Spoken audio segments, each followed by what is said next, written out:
అందరికీ నమస్కారం. శ్రీమతి రామానుజాయ నమః. నేను మీ గోపాల్ అయ్యంగార్. 8వ తారీఖు సెప్టెంబర్ నెల నుంచి 14వ తారీఖు సెప్టెంబర్ నెల వరకు మేషరాశి నుంచి మీనరాశి వరకు వార ఫలాలు ఎలా ఉంటాయో ఈరోజు మనం తెలుసుకుందాం. ముఖ్యంగా ఈ వారంగాని చూసుకుంటే ఆదివారం నుంచి శనివారం వరకు, అలాగే స్వాతి నక్షత్రం నుంచి ఉత్తరాషాఢ నక్షత్రం వరకు, అలాగే పంచమి తిథి నుంచి మొదలవుతుంది ఈ వార ఫలాలు. పంచమి, షష్ఠి, సప్తమి, అష్టమి, నవమి, దశమి, ఏకాదశి వరకు ఉంటుందన్నమాట ఈ ఫలాలన్నీ కూడాను. అలాగే మనకు వార ఫలాలు అనేది దీంట్లో ముఖ్యంగా నక్షత్రం ప్రకారంగా పుట్టినరోజు చేసుకోవటం, భాద్రపద మాసంలో ఎవరైతే పుట్టారో వాళ్ళ నక్షత్రాలను బట్టి ఆ రోజు ఖచ్చితంగా గుడికి వెళ్ళడం, దేవుడికి అర్చన చేయించడం, మన పేరు మీద అర్చన చేసుకోవటం, స్వామి కైంకర్యం చేసి మన పేరు మీద మనం పుట్టినరోజు దేవుళ్ళో గుడిలో చేసుకోవాలి. అలాగే తారీఖు ఏదైతే ఉందో ఆ తారీఖు ప్రకారంగా మీరు మీ స్నేహితులతో కేక్ కటింగ్లు అవన్నీ కూడా ఈ ఇంగ్లీష్ స్టైల్లో చేసుకోవచ్చు, తప్పేం లేదు. కానీ పుట్టిన నక్షత్రం ప్రకారంగా ఖచ్చితంగా మీరు మీకు నచ్చిన గుడికి వెళ్ళి అక్కడ మీ పేరు మీద అర్చన చేసుకుంటే సంవత్సరం అంతా కూడా మీకు భగవంతుడి ఆశీస్సులు బాగుంటాయని ఒకటి గుర్తుంచుకోవాలి. తర్వాత మనం ఇప్పుడు పంచమి నుంచి ఏకాదశి అంటున్నాం. భాద్రపద మాసంలో తిథి, అందులో శుక్లపక్షంలో ఉన్నాం కాబట్టి పితృదేవతలు ఎవరైతే మరణించారో వాళ్ళ యొక్క తిథులు వస్తాయన్నమాట. భాద్రపద మాసంలో శుక్లపక్షంలో ఎవరైతే చనిపోతారో వాళ్ళకు మనం తిథులు పెట్టాలి, పిండాలు పెట్టాలి. కాబట్టి పంతుల్ని కలిసి మనం పెద్దలు పోయినటువంటి తారీఖులు చెప్పాలి. తల్లి తండ్రులు ఉన్నటువంటి పిల్లలు పిండ ప్రదానం చేయకూడదు. అలాగే తండ్రులు తాతలకి ముత్తాతలకి వాళ్ళు చేయాలి, వాళ్ళ వెనకాల మీరు ఉండొచ్చు అన్నమాట. తల్లిదండ్రులు ఉన్న పిల్లలు ఉండొచ్చు, లేని వాళ్ళు ఖచ్చితంగా పిండ ప్రదానం చేయాల్సిందే. చేయటం వల్లనే పితృదేవతల యొక్క ఆశీస్సులు మనకు చాలా ఎక్కువ ఉంటాయన్నమాట. ఇవి నవగ్రహాల కన్నా, అష్టదిక్పాలకుల కన్నా, దేవుళ్ళ కన్నా కూడా పితృదేవతలు చాలా పవర్ఫుల్ అన్నమాట. సో వాళ్ళ యొక్క పవర్ ఉంటే బాగుంటుంది. అలాగే ఈ వారం గ్రహస్థితి కానీ చూసుకుంటే వృషభ రాశిలో గురువు, మిథున రాశిలో కుజుడు, సూర్యుడు బుధుడు వచ్చేసి సింహరాశిలో, శుక్ర కేతు గ్రహాలు కన్యారాశిలో, చంద్రుడు తులా వృశ్చికం ధనుసు రాశిలో, అలాగే శని కుంభరాశిలో, రాహు వచ్చేసి మీనరాశిలో ప్రయాణిస్తున్నారు. మరి ఈ గ్రహాల యొక్క స్థితిని బట్టి మనం ఈ వారం ఫలితాలు ఎలా ఉందో తెలుసుకుందాం. పరిహారాలు ఖచ్చితంగా ఫాలో చేయండి, తప్పకుండా మీకు మేలు జరుగుతుంది.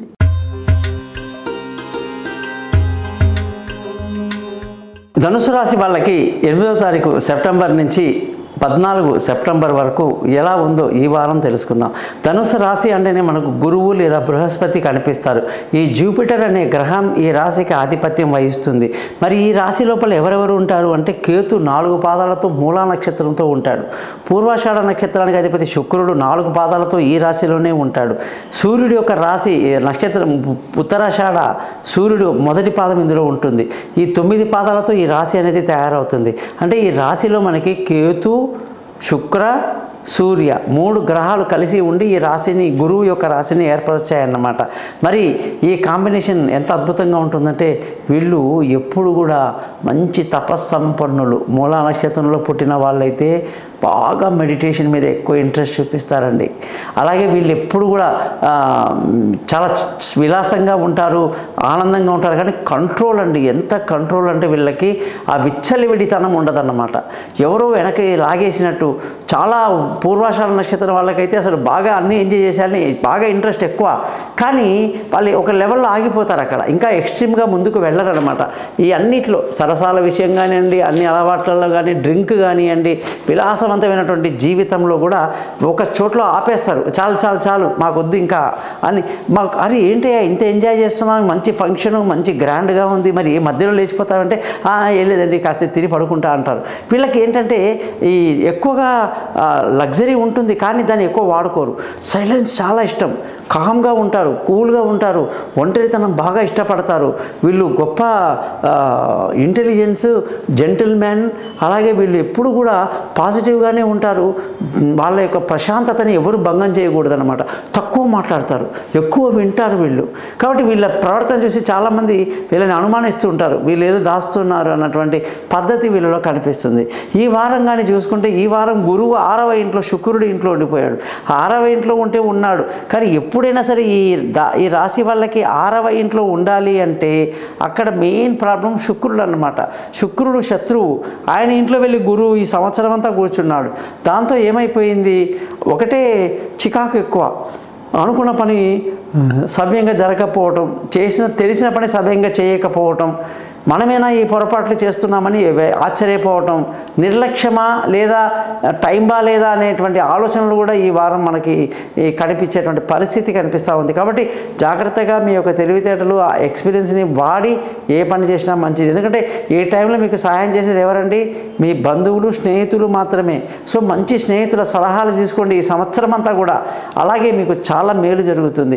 ధన ఆదాయం బాగుంది, కుటుంబ సంతోషం బాగుంది, పిల్లల చదువులు బాగున్నాయి, తెలివితేటలు బాగా వాడతారు, అందరికీ సహాయం చేస్తారు, ప్రతి ఒక్కరిని పేరు పేరున పలకరిస్తారు, అందరికీ అందుబాటులో ఉంటారు. విలువైన వస్తువులు, భూములు, వాహనాలు, ఇల్లు ఏదైనా సరే కొనేటప్పుడు మీ జాతకాన్ని చూపించుకొని కొనండి. తొందరపాటు పెట్టి లక్షలు ఖర్చు పెట్టబాకండి. దెబ్బతినే అవకాశాలు ఎక్కువగా ఉంటాయన్నమాట. తల్లి ఆరోగ్యం విషయంలో జాగ్రత్తగా ఉండాల్సిన పరిస్థితి కనిపిస్తూ ఉంది. ఆ పిల్లల యొక్క చదువులు, వాళ్ళ దూర ప్రయాణాలు, విదేశీ యానాలు, వాళ్ళు అనుకున్న సబ్జెక్టులో సీట్లు అన్నీ బ్రహ్మాండంగా వీళ్ళకి ఈ వారం అంతా కూడా మనకి కనిపిస్తూ ఉంటుందని కూడా మనం బాగా చెప్పొచ్చు. ఈ వారంలో వీళ్ళకి ఆరోగ్యపరమైన విషయాల్లో జాగ్రత్తలు తీసుకుంటూ ఉండాలి. అలాగే వీళ్ళు పిల్లల యొక్క విషయంలో దూర ప్రయాణాలు, విదేశీ యానాలు, చదువుల కోసం వాళ్ళు పెట్టే ఖర్చులు అన్నీ కూడా అనుకూలంగా ఉంటాయి. బ్రహ్మాండంగా తెలివితేటలు వాడతారని చెప్తూ భార్యాభర్తల మధ్య చక్కటి సయోధ్య కలిగి సంతోషంగా, ఆనందంగా ఈ వారం అంతా గడుపుతారు. ముఖ్యంగా పార్ట్నర్షిప్ బాగా కలిసి వస్తుంది. వ్యాపారంలో పార్ట్నర్షిప్ కలిసి రావడమే కాదు, పెళ్ళి కాని వాళ్ళకు పెళ్లి కుదురుతుంది, దూరంగా ఉన్న వాళ్ళు కలుసుకోవడమే కాదు, ప్రేమికుల మధ్య చక్కటి అండర్స్టాండింగ్ అనేది ఈ వారం బాగా డెవలప్ అవుతుందన్నమాట. అలాగే అదృష్టంగానే చూసుకుంటే అదృష్టం మీ సొంతం. మీరు తండ్రి నుంచి ఖచ్చితంగా రావాల్సిన ఆస్తిని రాబట్టుకోగలిగే సమయం అన్నమాట. మీ అత్తగారు కానీ, మామగారు కానీ, తల్లి కానీ, తండ్రి కానీ, పెద్దల నుంచి కానీ ఏ ప్రాపర్టీ కానీ రావాలంటే ఈ వారం మీరు గట్టిగా ప్రయత్నం చేస్తే ఖచ్చితంగా అది వచ్చి మీ ఒళ్ళో పడుతుందని కూడా మీరు తెలుసుకోవాల్సిన పరిస్థితి ఈ వారం కనిపిస్తూ ఉంది. ముఖ్యంగా ఉద్యోగం చేసే వాళ్ళందరికీ కూడా ఉద్యోగంలో ఈ వారం మంచి పేరు ప్రఖ్యాతులు సంపాదించడం, ప్రమోషన్లు, ఇంక్రిమెంట్లు, పై అధికారుల ప్రశంసలు, కొత్త ఉద్యోగంలో అవకాశాలు అన్ని రకాలుగా ఈ వారం చాలా బాగుందని చెప్పేసి చెప్పాలి. వ్యాపారం చేసే వాళ్ళందరికీ కూడా వ్యాపారంలో మంచి లాభాలు ఉంటాయి. వ్యాపారంలో అత్యంత ఉన్నత స్థితిలోకి వీళ్ళు చేరుకుంటారన్నమాట. మరి మనము ఈ ధనుసు రాశి వాళ్ళకు ఖర్చులు కానీ ఎలా ఉందని చూస్తే అధికంగా ఉందని చెప్పడమే కాదు, ఈ రాశి వాళ్ళకి ఉద్యోగం బాగుంటుందా, వ్యాపారం బాగుంటుందా అంటే ఉద్యోగం విషయంలో కూడా వీళ్ళకి అంత సంతృప్తి ఉండదు, కానీ వ్యాపారంలో మాత్రం బాగా ఎంజాయ్ చేస్తారు. వీళ్ళు వ్యాపారంలో అత్యంత ఉన్నత స్థితిలోకి వెళ్తారు. ఉద్యోగం పట్ల అంతగా ఎక్కువ మక్కువ ఉండదు వీళ్ళకి. లక్కీగా ఏదో కొన్ని గ్రహాలు బాగుంటే ఉండొచ్చేమో, కానీ స్వభావతంగా చూస్తే సొంతంగా వ్యాపారం చేయాలన్న ఉబలాటం ఎక్కువ ఉంటుంది వీళ్ళ దాంట్లో. కాబట్టి వ్యాపారంలోనే చాలా ఎక్కువ రాణిస్తారు. మీరు గురు మంత్రాన్ని రోజు 16 చదవండి, సక్సెస్ మీదే.